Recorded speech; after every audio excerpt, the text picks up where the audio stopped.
Hello दोस्तों, स्वागत है एक बार फिर से आप सभी का हमारे चैनल हिंदी शिक्षा सौरभ में, जहां पर मध्य प्रदेश असिस्टेंट प्रोफेसर परीक्षा के संदर्भ में हमारी आपको प्रतिदिन वीडियो मिलती है।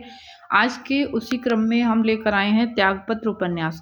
जयनेंद्र कुमार का लिखा ये उपन्यास है। इसके कथानक पे हम लोग चर्चा करेंगे, प्रमुख पात्रों को देखेंगे, इसका प्रकाशन वर्ष देखेंगे, जो भी परीक्षा की दृष्टि से महत्वपूर्ण टॉपिक हैं इन सभी को हम लोग इस वीडियो में कवर करने वाले हैं। तो चलिए स्टार्ट कर लेते हैं आज की वीडियो को।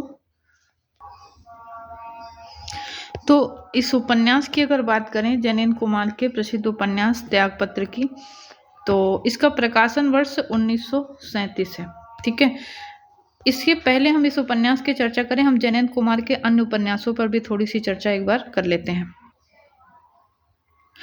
जयनेंद्र कुमार के अन्य उपन्यासों की अगर बात करें तो जयनेंद्र कुमार जी प्रेमचंदोत्तर युग के उपन्यासकारों में से इनका नाम आता है और हिंदी में मनोविश्लेषणवादी उपन्यास का जनक जयनेंद्र कुमार जी को माना जाता है। ठीक है, गोपाल राय जी इनके विषय में लिखते हैं कि इलाचंद जोशी को हिंदी में मनोवैज्ञानिक उपन्यास का पुरस्कर्ता माना जा सकता है। ये लिखते हैं डॉक्टर गोपाल राय जी, इलाचंद जोशी को हिंदी में मनोवैज्ञानिक उपन्यास का पुरस्कर्ता माना गया है।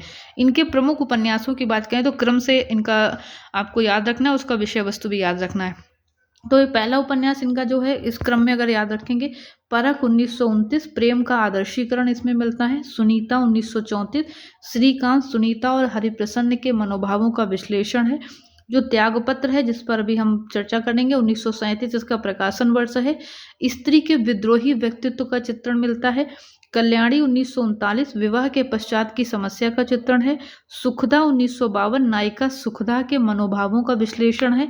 विवर्त 1953, भुवन मोहिनी एवं जितेन की प्रेम कथा का वर्णन है। व्यतीत 1953, जयवर्धन 1956, व्यक्ति की निजता एवं शासन की सामाजिकता के द्वंद्व का चित्रण जयवर्धन उपन्यास में मिलता है। मुक्तिबोध 1965, अनंतर 1968, अनाम स्वामी उपन्यास इनका 1974 में आया। मानव के धार्मिक रूढ़ियों से मुक्त होने का चित्रण है। और दशार्क उपन्यास 1985, विवाह विच्छेद एवं स्त्री जीवन की विडंबना का चित्रण इस उपन्यास में देखने को मिलता है। ठीक है, तो जयनेंद्र कुमार की बात करें तो जयनेंद्र कुमार के उपन्यासों का जो मूल विषय है वो क्या है? काम, पीड़ा एवं अहम की भावना। ठीक है, तो ये इनके महत्वपूर्ण उपन्यास है। इन उपन्यासों को आपको याद रखना है क्रम से: परख, सुनीता, त्यागपत्र, कल्याणी, सुखदा, विवर्त, व्यतीत, जयवर्धन, मुक्तिबोध, अनंतर, अनाम स्वामी और दशार्क। ठीक है, अब हम बात करेंगे यहाँ पर त्यागपत्र उपन्यास की, जो आपके सिलेबस में है। त्यागपत्र उपन्यास के अगर कथानक की बात करें तो त्यागपत्र उपन्यास का प्रारंभ कहाँ से होता है? मृणाल, जो इस कहानी की एक तरह से नायिका है, मृणाल के स्कूल दिनों से होता है, जब वह अत्यंत शरारती और चुलबुली लड़की हुआ करती थी, जिसकी शीला नाम की एक सहेली थी। ठीक है, कौन थी? शीला नाम की एक सहेली थी। शीला और भी नटखट थी, मृणाल से भी ज्यादा। एक बार शीला गणित के शिक्षक की कुर्सी में कीलें डाल देती है। शिक्षक नाराज होते हैं और पूरी कक्षा को दंड देने के लिए तैयार होते हैं और पूछते हैं ये किसने किया। मृणाल को पता है कि ये कार्य शीला ने किया है, तभी वह कक्षा में खड़ी होकर स्वीकार कर लेती है कि ये उसने किया है। इस पर उसकी डंडे से पिटाई होती है, जिससे वह शांति से स्वीकार कर लेती है।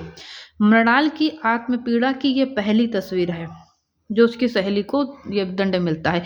शीला के घर मृणाल का आना जाना होता है। यह शीला के यहाँ पर क्या होता है, शीला के भाई के साथ उसके संबंध होते हैं। जब प्रमोद की माँ अर्थात मृणाल की भाभी को इन संबंधों की जानकारी होती है, तब वह मृणाल को कमरे में बंद करके डंडे से खूब पिटाई करती है। एक बार तो मृणाल चिल्लाती है, बाद में इस मार को भी वह चुपचाप सहन कर लेती है। इस घटना से आहत प्रमोद के माता पिता जल्दी जल्दी मृणाल का विवाह कर देते हैं। उसकी किशोरावस्था भी चल ही रही थी, न उसकी समझ विकसित हुई और न ही भावनाएं। चुपचाप वह इस स्थिति को स्वीकार कर लेती है। कुछ दिन बाद वह वापस घर आती है। वह माँ बनने वाली है। ससुराल में वह खुश नहीं है।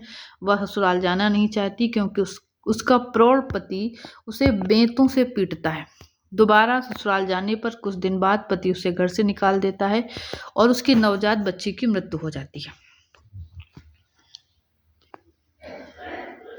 इसके बाद वह एक कोयले वाले के घर पे रहने लगती है। ठीक है, यह भी इसमें महत्वपूर्ण भूमिका निभाता है। मृणाल उसके बच्चे की माँ बनने वाली है। प्रमोद उससे मिलने जाता है, तब वह अपनी स्थिति का बयान करती है और यह आशंका जाहिर करती है कि अब थोड़े दिनों बाद ये आदमी भी मुझे छोड़कर वापस अपने परिवार के पास जाने वाला है। कुछ समय पश्चात मृणाल को मारपीट कर निराधार छोड़कर वह कोयले वाला भी चला जाता है। अस्पताल में वह एक बच्ची को जन्म देती है। अस्पताल मिशन का है। अस्पताल वाले उसे यह प्रस्ताव देते हैं कि वह इस बच्ची को मिशन को सौंप दे। मिशन उसे पाल पोस कर पढ़ा लिखा कर बड़ा कर देगा।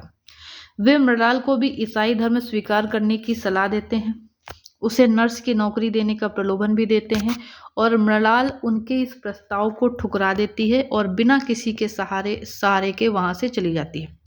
इसी बीच प्रमोद के विवाह की चर्चा चलती है। वह लड़की देखने के लिए जिस घर में जाता है, उस घर में नौकरानी के रूप में उसे मृणाल मिलती है। मृणाल का जीवन अब ढर्रे पर आ गया है। हालांकि उसकी बच्ची की फिर मृत्यु हो गई। लड़की वालों को पता चलता है कि मृणाल प्रमोद की बुआ है, तो वे यह रिश्ता करने से मना कर देते हैं और मृणाल को भी नौकरी से निकाल देते हैं। अब वह कुत्सित समाज के बीच चली जाती है, जहां उसका जीवन लगभग नारकी जीवन बन जाता है।